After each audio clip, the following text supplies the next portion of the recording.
Hello दोस्तों, welcome to Unique Exam Point. तो दोस्तों, आज हम डिस्कस करने वाले हैं 31 मई से रिलेटेड सभी इम्पोर्टेंट करंट अफेयर्स। तो ये करंट अफेयर्स सभी प्रतियोगी परीक्षाओं की दृष्टि से महत्वपूर्ण है, इसलिए इस वीडियो को आप ध्यान से देखिएगा और आप इस वीडियो की PDF फाइल हमारे Telegram channel unique Exam point से भी डाउनलोड कर सकते हो, जिसका लिंक मैंने डिस्क्रिप्शन में दे दिया है।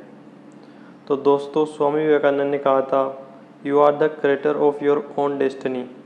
इसका मतलब है कि तुम अपने भाग्य का निर्माण स्वयं करते हो, इसलिए ध्यान से पढ़िए, मेहनत करिए और आगे बढ़िए। तो चलिए बिना देरी के शुरू करते हैं। तो आज का पहला क्वेश्चन है, हाल ही में किसने अपना पहला मानव रहित हेलीकॉप्टर विकसित किया है? तो अभी चीन के विमानन उद्योग निगम ने अपना पहला मानव रहित हेलीकॉप्टर विकसित कर लिया है। तो इसका ऑप्शन बी चीन करेक्ट आंसर होगा। तो यह एक अधिक ऊंचाई पर उड़ने वाला मानव रहित हेलीकॉप्टर है, जिसका उपयोग पहाड़ी इलाकों में ज़रूरत पड़ने पर किया जा सकता है। तो इसे अभी चाइना ने विकसित कर लिया है। तो हम चाइना के बारे में कुछ इम्पोर्टेंट फैक्ट जान लेते हैं। चाइना की कैपिटल है बीजिंग और यहाँ के प्रेजेंट टाइम में प्रेसिडेंट है शी जिनपिंग और यहाँ की करेंसी है रेनबिम्बी। लेकिन आपने बहुत बार चाइना की करेंसी यान सुना होगा। तो यान तो यहाँ की करेंसी की बेसिक यूनिट है। जैसे हमारे इंडिया में हमारी करेंसी तो रुपया है, लेकिन हमारी रुपया करेंसी की बेसिक यूनिट है पैसा। तो उसी तरह से चाइना में भी रेनबिम्बी करेंसी की बेसिक यूनिट है यान। तो इस चीज़ को आपको याद रखना है, क्योंकि जब ये दोनों ऑप्शन में होंगे तो हमारे आंसर के गलत होने के चांसेस 90% तक बढ़ जाते हैं।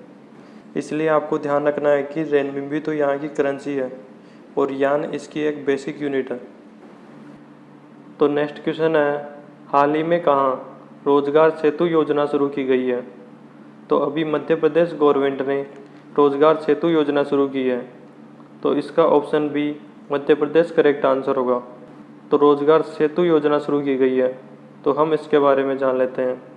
तो अभी मध्य प्रदेश गवर्नमेंट ने अपने कुशल प्रवासी मजदूरों को रोजगार उपलब्ध कराने के लिए इस योजना की शुरुआत की थी और अभी इसी योजना के साथ मध्य प्रदेश गवर्नमेंट ने जो प्रधानमंत्री ने 2020 में पंचायती राज दिवस के मौके पर स्वामित्व योजना शुरू की थी, तो अभी उसको भी लागू करने के लिए एक प्लान बना लिया है। तो यह योजना मध्य प्रदेश ने शुरू की है। तो हम मध्य प्रदेश के बारे में कुछ इम्पोर्टेंट फैक्ट जान लेते हैं। मध्य प्रदेश की राजधानी है भोपाल और यहाँ के मुख्यमंत्री हैं शिवराज सिंह चौहान और यहाँ के प्रेजेंट टाइम में राज्यपाल हैं लालजी टंडन। और यदि मैं मध्य प्रदेश को करंट से रिलेट करूं, तो मध्य प्रदेश ने हाल ही में चरण पादुका अभियान शुरू किया है। इस अभियान के तहत मध्य प्रदेश से गुजरने वाले प्रवासी मजदूरों को जो कि नंगे पैर गुजर रहे हैं, उनको चप्पल और जूते प्रदान किए जाएंगे। और अभी हाल ही में मध्य प्रदेश ने सबको रोजगार मिलेगा योजना भी शुरू की है। इसके तहत युवाओं को रोजगार दिया जाएगा। और मध्य प्रदेश में श्रम सिद्धि अभियान भी शुरू किया गया है। तो इस अभियान के तहत कुशल और अकुशल दोनों प्रकार के मजदूरों को रोजगार के अवसर प्रदान किए जाएंगे। और अभी मध्य प्रदेश में ही दीदी वाहन योजना शुरू की गई है। तो इस योजना के तहत ग्रामीण गर्भवती महिलाओं को वाहन की सुविधा उपलब्ध कराई जाएगी और यह वाहन की सुविधा निःशुल्क होगी। तो नेक्स्ट क्वेश्चन है, हाल ही में मिसाइल पार्क अग्निप्रस्थ की आधारशिला कहाँ रखी गई है? तो अभी आंध्र प्रदेश के विशाखापट्टनम में स्थित इंडियन नेवी के एक बेस में, जिसका नाम INS कलिंग है। तो अभी इसी बेस में मिसाइल पार्क अग्निप्रस्थ की आधारशिला रखी गई है। तो इसका option A INS Kalinga correct answer होगा। तो इस मिसाइल पार्क को इंडियन नेवी का जो INS कलिंग बेस है उसके इतिहास के बारे में, मतलब उस बेस में जो अधिकारी, नाविक और सहायक कर्मचारी अपनी सेवा दे चुके हैं, उनके बारे में जानकारी प्रदान करने के लिए इस मिसाइल पार्क को बनाया जाएगा। तो इसका नाम इम्पोर्टेंट है, तो इसका नाम आपको याद रखना है। तो इसे इंडियन नेवी बना रही है। तो हम इंडियन नेवी के बारे में कुछ इम्पोर्टेंट फैक्ट जान लेते हैं। इंडियन नेवी की स्थापना कब हुई? 1612 को। और अभी इंडियन नेवी के चीफ कौन है? एडमिरल करमवीर सिंह।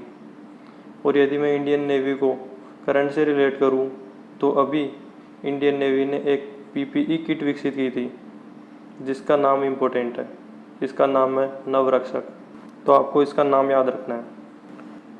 तो नेक्स्ट क्वेश्चन है, हाल ही में कहाँ मुख्यमंत्री स्वरोजगार योजना का शुभारंभ किया गया है? तो अभी उत्तराखंड के सीएम त्रिवेंद्र सिंह रावत ने मुख्यमंत्री स्वरोजगार योजना का शुभारंभ किया है। तो इसका ऑप्शन ए उत्तराखंड करेक्ट आंसर होगा। तो इस योजना में युवाओं को रोजगार के अवसर प्रदान किए जाएंगे और स्वयं का व्यवसाय स्टार्ट करने के लिए प्रोत्साहित किया जाएगा। तो यह योजना उत्तराखंड में शुरू की गई है। तो हम उत्तराखंड के बारे में कुछ इंपॉर्टेंट फैक्ट जान लेते हैं। उत्तराखंड की राजधानी है देहरादून और यहाँ के मुख्यमंत्री हैं त्रिवेंद्र सिंह रावत और यहाँ की प्रेजेंट टाइम में राज्यपाल है बेबी रानी मौर्य। और यदि मैं उत्तराखंड को करंट से रिलेट करूँ तो अभी उत्तराखंड ने एक होप पोर्टल लॉन्च किया था। इसमें होप का फुल फॉर्म है हेल्पिंग आउट पीपुल एवरीवेयर। तो इस पोर्टल की सहायता से युवाओं को रोजगार दिया जाएगा। तो नेक्स्ट क्वेश्चन है, हाल ही में कौन इंडिगो का स्वतंत्र निदेशक नियुक्त किया गया है? तो अभी वेंकटरमणी सुमित्रन को एयरलाइंस कंपनी इंडिगो का स्वतंत्र निदेशक नियुक्त किया गया है। तो इसका option A Venkataramani Sumitran correct answer होगा। तो ये इससे पहले सेलेरिस टेक्नोलॉजीज के अध्यक्ष और एमडी के रूप में कार्यरत थे और अब इन्हें पल्लवी शार्दुल की जगह 5 साल के लिए इंडिगो एयरलाइंस का स्वतंत्र निदेशक नियुक्त किया गया है। तो अभी इन्हें इंडिगो का स्वतंत्र निदेशक नियुक्त किया गया है। तो हम इंडिगो के बारे में कुछ इंपॉर्टेंट फैक्ट्स जान लेते हैं। इंडिगो भारत की सबसे बड़ी एयरलाइंस कंपनी है। तो इसकी स्थापना कब हुई? 2005 में। और इसका हेडक्वार्टर कहाँ स्थित है? गुरुग्राम हरियाणा में। और इसके प्रेजेंट टाइम में चेयरमैन कौन है?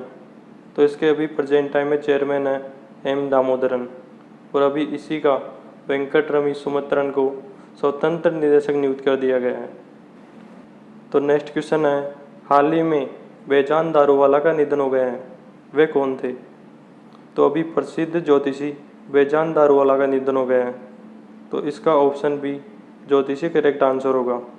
तो ये एक प्रसिद्ध गणेश भक्त थे और इनकी एक वेबसाइट भी थी जिसका नाम है गणेश स्पीक्स। तो यह वेबसाइट ज्योतिषी में प्रसिद्ध वेबसाइटों में से एक है।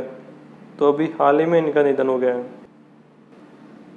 तो नेक्स्ट क्वेश्चन है, हाल ही में आयोजित हुई ब्रिक्स के टैक्स प्राधिकारियों के प्रमुखों की बैठक में भारत का प्रतिनिधित्व किसने किया? तो अभी 22 मई को फेडरल टैक्स सर्विस ऑफ रूस ने ब्रिक्स के टैक्स प्राधिकारियों की बैठक आयोजित की थी। तो इसी बैठक में भारत का प्रतिनिधित्व भारत के वित्त सचिव अजय भूषण पांडे ने किया। तो इसका option C Ajay Bhushan Pande correct answer होगा। तो इसे कोरोना महामारी की प्रतिक्रिया पर चर्चा करने और कर मामलों में सहयोग के संभावित क्षेत्रों का पता लगाने के लिए आयोजित किया गया था। तो अभी ब्रिक्स के टैक्स प्राधिकारियों के प्रमुखों की बैठक आयोजित की गई है।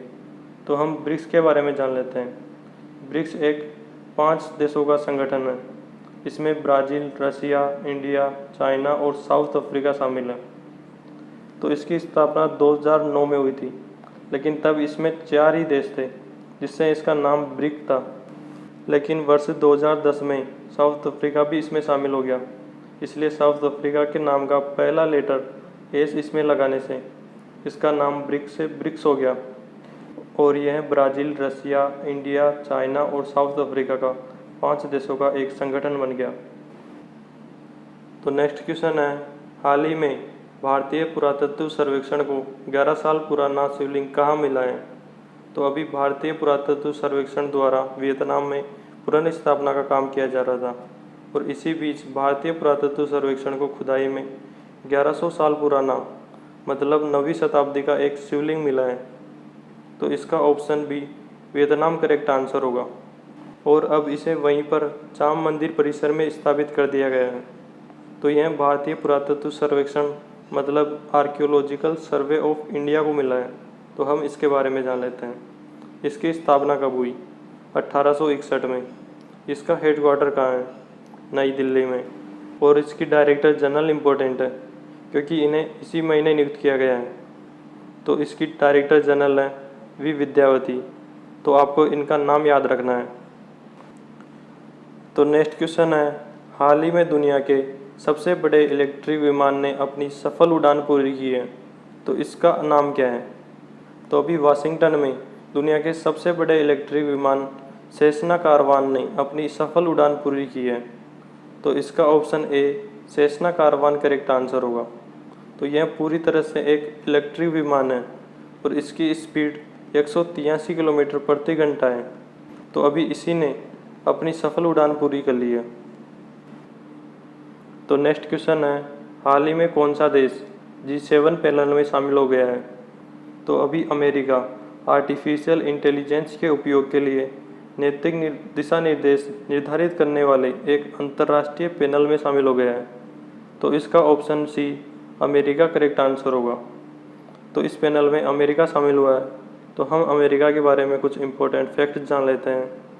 अमेरिका की कैपिटल है वाशिंगटन DC और यहाँ के प्रेजेंट टाइम में प्रेसिडेंट है डोनाल्ड ट्रंप और यहाँ की करेंसी है US डॉलर। और यदि मैं अमेरिका को करंट से रिलेट करूँ तो अभी हाल ही में अमेरिका ने ओपन स्काई संधि छोड़ने का फैसला लिया है। तो इस संधि के तहत सदस्य देश अपने एक दूसरे के देश में हवाई निगरानी रख सकते हैं, लेकिन बिना हथियारों के। तो इसी संधि को अभी अमेरिका ने छोड़ने का फैसला लिया है। तो अब हम कल का क्वेश्चन देख लेते हैं, जिसका आंसर मैंने आप सभी को कमेंट बॉक्स में देने के लिए बोला था। तो कल का क्वेश्चन है, हाल ही में किसे NDB का अगला अध्यक्ष चुना गया है? तो अभी मार्कोस ट्राइजो को न्यू डेवलपमेंट बैंक मतलब NDB का अगला अध्यक्ष चुना गया है और इन्हें NDB के पहले अध्यक्ष केवी कामत की जगह NDB का अगला अध्यक्ष चुन लिया गया है। तो इसका ऑप्शन ए मार्कोस ट्राइजो करेक्ट आंसर होगा। तो इसका आंसर लगभग सभी स्टूडेंट्स ने करेक्ट दिया है। तो मैं आपको फिर से बोलूँगा कि आपको जो क्वेश्चन दिया जाता है उसका आंसर आप सभी कमेंट बॉक्स में ज़रूर दिया करें, जिससे कि आपके करंट अफेयर्स का रिवीजन हो और वो क्वेश्चन आपको हमेशा हमेशा के लिए याद हो जाए। और अब हम आज का क्वेश्चन भी देख लेते हैं। तो आज का क्वेश्चन है, हाल ही में किस राज्य ने श्रम सिद्धि अभियान की शुरुआत की है? तो इसका आंसर आप सभी को कमेंट बॉक्स में देना है। तो यह था आज का हमारा करंट अफेयर से रिलेटेड वीडियो। यदि यह वीडियो आपको अच्छा लगा हो, हेल्पफुल लगा हो, तो इसे लाइक कीजिए और अपने स्टडी ग्रुप में शेयर कीजिए, जिससे कि दूसरे स्टूडेंट्स की भी हेल्प हो सके। और इसी तरह करंट अफेयर से रिलेटेड वीडियोस देखने के लिए हमारे चैनल यूनिक एग्ज़ाम पॉइंट को सब्सक्राइब कीजिए। Thanks for watching unique Exam point.